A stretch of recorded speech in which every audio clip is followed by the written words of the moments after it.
আছি business update নিউজে। আমি নিশাত শারমিন।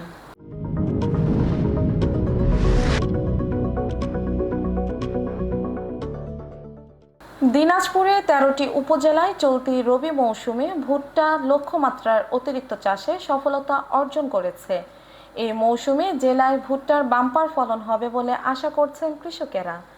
বাজারে ভুট্টা চাহিদা অনেক হওয়ায় কৃষকরা সহজেই তাদের উৎপাদিত ভুট্টা বিক্রি করে লাভবান হতে পারবেন বলে আশা করা হচ্ছে। দিনাজপুরে ১৩টি উপজেলায় চলতি রবি মৌসুমে কৃষকেরা ধান, গম, আলু ও সরষের পাশাপাশি ভুট্টা লক্ষ্যমাত্রার অতিরিক্ত চাষে সফলতা অর্জন করেছে। কৃষকেরা এই মৌসুমে জেলায় ভুট্টার বাম্পার ফলন হবে বলে আশা করছেন। দিনাজপুর কৃষি অধিদপ্তর উপপরিচালক জানান, চলতি মৌসুমে জেলায় ৭৪,৫০০ হেক্টর জমিতে ভুট্টা চাষের লক্ষ্যমাত্রা নির্ধারণ করা হয়েছিল। গত ৩১শে মার্চ পর্যন্ত জেলায় ৭৮,৬০০ হেক্টর জমিতে ভুট্টা চাষ হয়েছে। অনুকূল আবহাওয়া ও কৃষি বিভাগের সহযোগিতায় লক্ষ্যমাত্রা অতিরিক্ত ৪,১০০ হেক্টর জমিতে ভুট্টা চাষ অর্জিত হয়ে বাম্পার ফলনের সম্ভাবনা রয়েছে। গত ৬ ও ৭ এপ্রিল জেলার বিভিন্ন উপজেলার ভুট্টা ক্ষেত ঘুরে সরেজমিনে দেখা গেছে এবার ভুট্টার বাম্পার ফলন হওয়ার সম্ভাবনা রয়েছে। কৃষকেরা ভুট্টার গাছের পাশ দিয়ে আইল দিয়েছে, তার সঙ্গে পানি সেচ দিয়ে ইউরিয়া সার ছিটিয়ে দিয়েছেন। আগাম যারা ভুট্টা চাষ করেছেন সেসব ভুট্টার ক্ষেতে ভুট্টার প্রতিটি গাছে ফল পরিপক্ক হতে শুরু করেছে। আগামী জ্যৈষ্ঠ মাস পর্যন্ত ভুট্টার মাড়াইয়ের কাজ চলমান থাকবে। এখন কৃষকের জন্য রয়েছে ভুট্টা মাড়াইয়ের অনুকূল আবহাওয়া, তবে তারা তাদের অর্জিত ভুট্টা সহজে মাড়াই করে ঘরে তুলতে পারবেন। গত কার্তিক মাস থেকে মার্চ পর্যন্ত দীর্ঘ সময় ভুট্টা লাগানোর কাজ চলছে।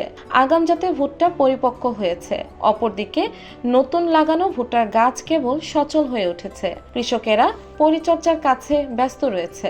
আধুনিক কৃষকেরাও ভুট্টা চাষে পরিপক্ক হয়ে গেছেন। তারা ভালো ফলনের আশায় এবার উচ্চ ফলনশীল ভুট্টা জাত চাষ করেছেন। দিনাজপুর বীরগঞ্জ উপজেলার গোপালগঞ্জ গ্রামের ভুট্টা চাষিরা প্রথমে ভুট্টা চাষের জমিতে ২০ KG potash, ২৫ KG phosphate, ১০ KG জিপসার, ১ কেজি বোরন, ১ কেজি দানাদার ও ১ কেজি সালফার মাটির সঙ্গে মিশিয়ে জমি তৈরি করে। পরে বিঘা প্রতি ৩ কেজি ভুট্টার বীজ রোপণ করেছেন তারা। ১ মাসের মাথায় আইল বেঁধে বিঘা প্রতি ২৫ কেজি ইউরিয়া, ২০ কেজি ডেপ ও ২ কেজি থিওভিট ছিটিয়ে খেতে পানি সেচ দেন তারা। বীজ রোপণের ৯০ থেকে ১০০ দিনের মধ্যে ভুট্টা কাটা মাড়াই করে থাকেন কৃষকেরা। ভুট্টার বীজ রোপণ থেকে কাটা মাড়াই পর্যন্ত বিঘা প্রতি কৃষকের খরচ হয় ১০,০০০ থেকে ১২,০০০ টাকা। ভালো ফলন হলে প্রতি বিঘায় ৪০ থেকে ৫০ মণ ভুট্টা উৎপাদন হয়। বাজারে ভুট্টা চাহিদা অনেক রয়েছে। কৃষকেরা সহজে তাদের উৎপাদিত ভুট্টা বিক্রি করে লাভবান হতে পারবেন বলে আশা করা হচ্ছে। Nishat Sharmin, desk report, business mirror. মুদ্রাস্ফীতি ২ অঙ্কের দিকে যাওয়া এবং জিডিপি প্রবৃদ্ধি বছরের ব্যবধানে প্রায় অর্ধেক হয়ে যাওয়ায় ভোক্তাদের উপর বাড়ছে চাপ। মধ্যপ্রাচ্যে ক্রমবর্ধমান উত্তেজনা বাংলাদেশের অর্থনীতিতে প্রভাবিত করতে পারে এবং জনগণের উপর চাপ কমাতে সাবধানতার সঙ্গে অর্থনীতি পরিচালনা করার জন্য সরকারের প্রতি আহ্বান জানিয়েছেন অর্থনীতিবিদরা। মূল্যস্ফীতি ২ অঙ্কের দিকে যাওয়া এবং কোয়ার্টারলি জিডিপি প্রবৃদ্ধি বছরের ব্যবধানে প্রায় অর্ধেক হয়ে যাওয়ায় ভোক্তাদের উপর চাপ বাড়ছে। সেই সঙ্গে সামনে আরও কঠিন সময়ের ইঙ্গিত দিচ্ছেন বিশেষজ্ঞরা। অর্থনীতিবিদরা বলছেন যে মধ্যপ্রাচ্যে ক্রমবর্ধমান উত্তেজনা বাংলাদেশের অর্থনীতিতে প্রভাবিত করতে পারে এবং জনগণের উপর চাপ কমাতে সাবধানতার সঙ্গে অর্থনীতি পরিচালনা করার জন্য সরকারের প্রতি আহ্বান জানিয়েছেন। বাংলাদেশ পরিসংখ্যান ব্যুরোর সর্বশেষ তথ্য অনুযায়ী ২০২৩-২৪ অর্থ বছরের দ্বিতীয় প্রান্তিকে বাংলাদেশের অর্থনৈতিক প্রবৃদ্ধি দাঁড়িয়েছে ৩.৭৮%, যা ৩ প্রান্তিকের মধ্যে সবচেয়ে ধীর গতির। ম্যানুফ্যাকচারিং ও সেবা খাতে প্রবৃদ্ধির পতনই এর জন্য দায়ী। ২০২২-২৩ অর্থ বছরের দ্বিতীয় প্রান্তিকে জিডিপি প্রবৃদ্ধি হয়েছে ৭.০৮% এবং ২০২১-২২ অর্থ বছরে হয়েছিল ৯.৩%। গত মার্চে মূল্যস্ফীতির আগের মাসে কমার পর ৯.৮১% বেড়েছে। ফেব্রুয়ারিতে মূল্যস্ফীতি ছিল ৯.৬৭%। নিত্যপণ্যের উচ্চমূল্য ক্রমাগত ভোক্তাদের ক্রয় ক্ষমতা হ্রাস করছে। জাতীয় পরিসংখ্যান ব্যুরো বলছে 2023 সালের অক্টোবর-ডিসেম্বর প্রান্তিকে শিল্প উৎপাদন 3.24% বেড়েছে, যা আগের বছরের একই সময় ছিল 10%। 2021-22 অর্থ বছরের একই প্রান্তিকে শিল্প খাতে প্রবৃদ্ধি হয়েছে 14.50%। এমনকি চলতি অর্থ বছরের প্রথম প্রান্তিকে এ খাতে প্রবৃদ্ধি হয়েছে 9.63%।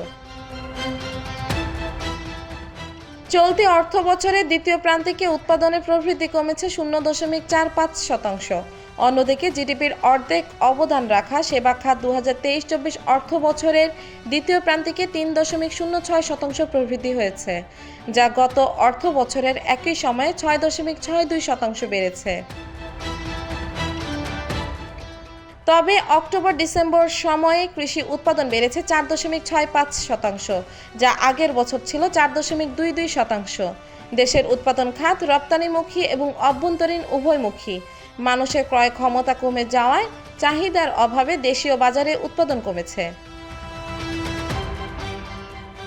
এছাড়া ভালো ঋণ গ্রহীতারা আর্থিক প্রতিষ্ঠান থেকে ঋণ পান না। উচ্চ মূল্যস্ফীতি, কম বিনিয়োগ এবং আমদানি বিধিনিষেধ দেশের অর্থনীতিতে বিশেষ করে উৎপাদন ও সেবা খাতের উপর বিরূপ প্রভাব ফেলছে।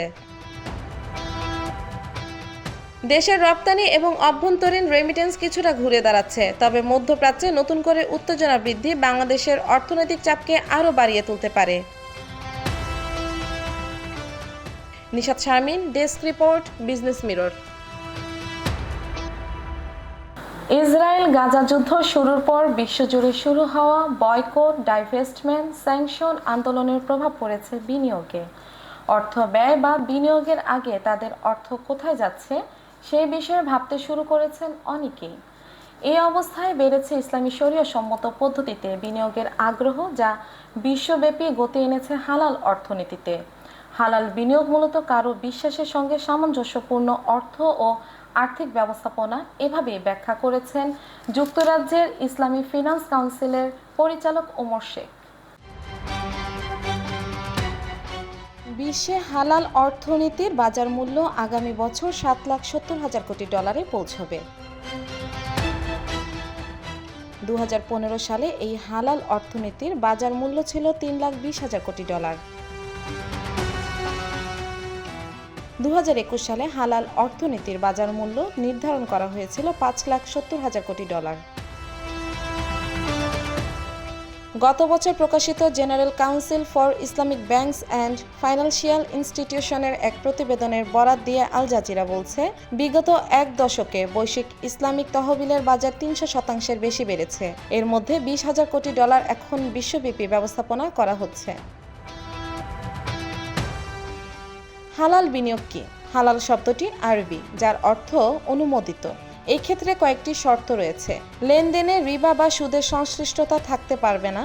হারাম সম্পদ কিংবা শুকুর পণ্য, অ্যালকোহল বা সামরিক সরঞ্জাম ইত্যাদির মতো পণ্যে বিনিয়োগ করা যাবে না।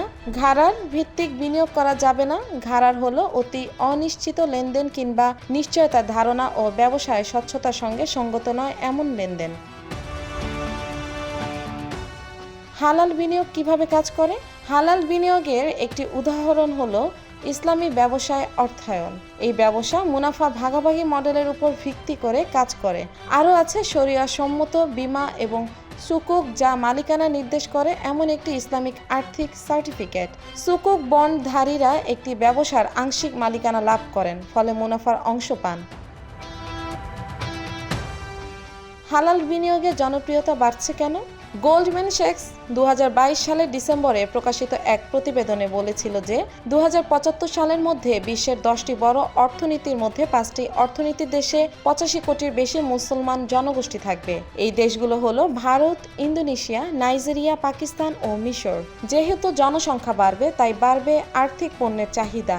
2023 সালের state of the global Islamic economic report অনুযায়ী 2022-23 অর্থ বছরে শরিয়া সম্মত বিনিয়োগে $2,590 কোটি বিনিয়োগ করা হয়েছে। এক বছরে এক্ষেত্রে প্রবৃদ্ধি হয়েছে 128%। গবেষণা প্রতিষ্ঠান দিনার স্ট্যান্ডার্ড প্রতিবেদনটি প্রকাশ করে। ইসরায়েলের গাজা যুদ্ধ ও এর প্রভাব। যেসব পণ্য ব্র্যান্ড ইসরায়েল ও গাজায় ইসরায়েলের যুদ্ধকে সমর্থন করছে বলে ভোক্তারা মনে করছেন, সেসব ব্র্যান্ড বর্জন করার একটি প্রচারণা এখন চলছে। হালাল বিনিয়োগের চাহিদা বাড়ার ক্ষেত্রে এই বিষয়টি সাম্প্রতিক সময়ে কাজ করছে। গাজায় ইসরায়েলি হামলায় এখন পর্যন্ত ৩২,০০০-এর বেশি ফিলিস্তিনি নিহত হয়েছেন। মুসলমানেরা পৃথিবীর জনগোষ্ঠীর ১/৪ হলেও বিশ্বজুড়ে যেসব আর্থিক সম্পদ পাওয়া যায় খুব বেশি হলে মাত্র ১% শরিয়াসম্মত। তবে বিশেষজ্ঞরা মনে করেন প্রযুক্তির কারণে এই পরিস্থিতির পরিবর্তন ঘটে যাচ্ছে। তবে সামাজিক মাধ্যমের কারণে সচেতনতা বাড়ছে, ফলে বাড়ছে শরিয়াসম্মত আর্থিক কর্মকাণ্ড আর আর্থিক খাতের প্রযুক্তি, যা সহজেই স্মার্টফোন ও ল্যাপটপে ব্যবহার করা যায়, তা বিভিন্ন হালাল বিনিয়োগের বিষয়ে তথ্য পেতে সহায়তা করছে। Nishat Sharmin, desk report, business mirror. Smartphone বিক্রিতে আবারও অ্যাপলকে ছাড়িয়ে গেল স্যামসাং, ছিনিয়ে নিয়েছে বিশ্বের শীর্ষ স্মার্টফোন বিক্রেতার খেতাব। স্মার্টফোনের বিশাল বাজারে 20.8% আধিপত্য স্যামসাংয়ের। আইফোন নির্মাতার দখলে 17.1%। এক প্রতিবেদনে বার্তা সংস্থা রয়টার্স জানিয়েছে, প্রতিযোগিতায় অ্যান্ড্রয়েড নির্মাতাদের থেকে পিছিয়ে গিয়েছে অ্যাপল। আবার স্মার্টফোন বিক্রিতে অ্যাপলকে হটিয়ে শীর্ষস্থান দখল করেছে স্যামসাং। চীনে জটিলতা সহ নানা কারণে আইফোনের বিপণনে নিম্নমুখী প্রবণতা দেখা দিয়েছে। ইন্টারন্যাশনাল ডেটা কর্পোরেশনের সদ্য প্রকাশিত এই রিপোর্ট কোম্পানিটির বিনিয়োগকারীদের জন্য বেশ অস্বস্তির। তবে বিপণনে এমন নিম্নমুখী প্রবণতা খুব একটা বড় বিষয় বলে মনে করছেন না বিশ্লেষকরা। বরং অ্যাপল যদি কৃত্রিম বুদ্ধিমত্তার উপর নজর দেয়, তবে জলদি কোম্পানিটি ফের ভালো অবস্থানে পৌঁছাবে বলে ধারণা করা হচ্ছে। চলতি বছর আইফোন বিক্রিতে নিম্নমুখী প্রবণতার প্রভাব শেয়ার বাজারেও দেখা গিয়েছে। সেক্ষেত্রে অ্যাপলের শেয়ার 2024 সালে প্রায় 9% কমে গেছে। ইন্টারন্যাশনাল ডেটা কর্পোরেশনের প্রকাশিত রিপোর্টে দেখা যায়, চলতি বছরের প্রথম চতুর্থাংশে আইফোনের শিপমেন্ট 9.6% কমে গিয়েছে। সংখ্যার হিসেবে বর্তমানে ফোনটির শিপমেন্টের পরিমাণ 50.1 মিলিয়ন ইউনিট। এমত অবস্থায় শিপমেন্টের দিক দিয়ে প্রথম স্থানে উঠে এসেছে স্যামসাং। চলতি বছরের প্রথম চতুর্থাংশে এর শিপমেন্টের পরিমাণ 60.1 মিলিয়ন ইউনিট। যদিও স্যামসাং কোম্পানিরও গত বছরের একই সময়ের তুলনায় এই শিপমেন্টের পরিমাণ কম, তবে গত বছর থেকে শিপমেন্টের শীর্ষস্থানে ছিল অ্যাপল। এদিকে ব্লুমবার্গের গত সপ্তাহের রিপোর্টে জানা যায়, অ্যাপল নতুন ম্যাক ল্যাপটপে এআই চালিত M4 চিপগুলি যুক্ত করার প্রস্তুতি নিচ্ছে। Nishat Sharmin, desk report, business mirror. এই ছিল আজকের বিজনেস আপডেটে। সবাইকে পরবর্তী বিজনেস আপডেট দেখার আমন্ত্রণ জানিয়ে বিদায় নিচ্ছি আমি, নিশাত শারমিন।